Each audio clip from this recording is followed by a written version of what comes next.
నాగర్ కర్నూల్ బీఆర్ఎస్లో నాయకత్వ కొరత స్పష్టంగా కనిపిస్తోంది. జిల్లా అధ్యక్షుడు, అచ్చంపేట ఇన్ఛార్జ్ పోస్టులు ఖాళీగా ఉన్నాయి. గువ్వల బాలరాజు పార్టీ మారి ఏడాదిన్నర గడిచిన ఇప్పటి వరకు నియామకాలు లేకపోవడంతో కేడర్లో అసంతృప్తి కనిపిస్తోంది.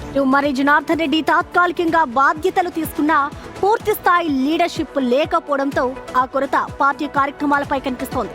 జిల్లా అధ్యక్ష రేసులో మరి జనార్దన్ రెడ్డి పేరు ప్రముఖంగా వినిపిస్తోంది.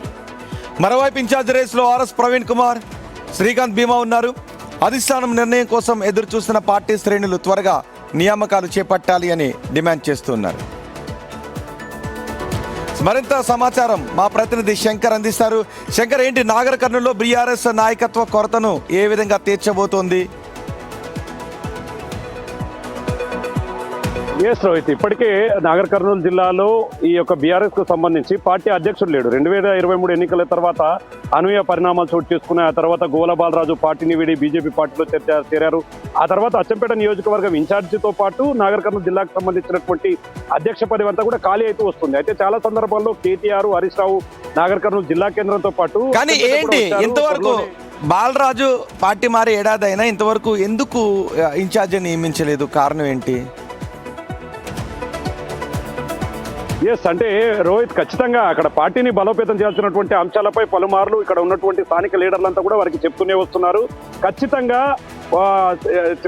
కొత్త వారిని నియమించాలి, లేదంటే ఇప్పటికే పార్టీలో ఉన్నటువంటి చాలా మంది కూడా కాంగ్రెస్ పార్టీలోకి, బీజేపీ పార్టీలోకి వెళ్తున్నారు. కాబట్టి రాబోయే ఎన్నికలకు పార్టీ సిద్ధంగా ఉండాలంటే ఖచ్చితంగా ఇక్కడ ఒక క్యాడర్ కు సంబంధించినటువంటి నాయకుడు అవసరం అని చెప్తున్నాడు. ఇప్పటికే శ్రీకాంత్ భీమా పేరు కూడా పరిగణలోకి వస్తే అతను కూడా పూర్తి స్థాయిలో లోకల్ గా యాక్టివ్ గా ఉన్నాడు. కానీ బీఆర్ఎస్ పార్టీ ఇక్కడ ప్రస్తుతం పరిస్థితి చూస్తే మాత్రం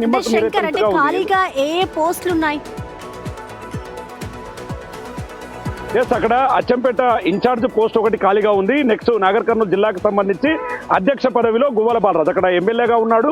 ఆయన ఓడిపోయిన తర్వాత బీఆర్ఎస్ పార్టీ నుంచి బీజేపీలోకి వచ్చాడు.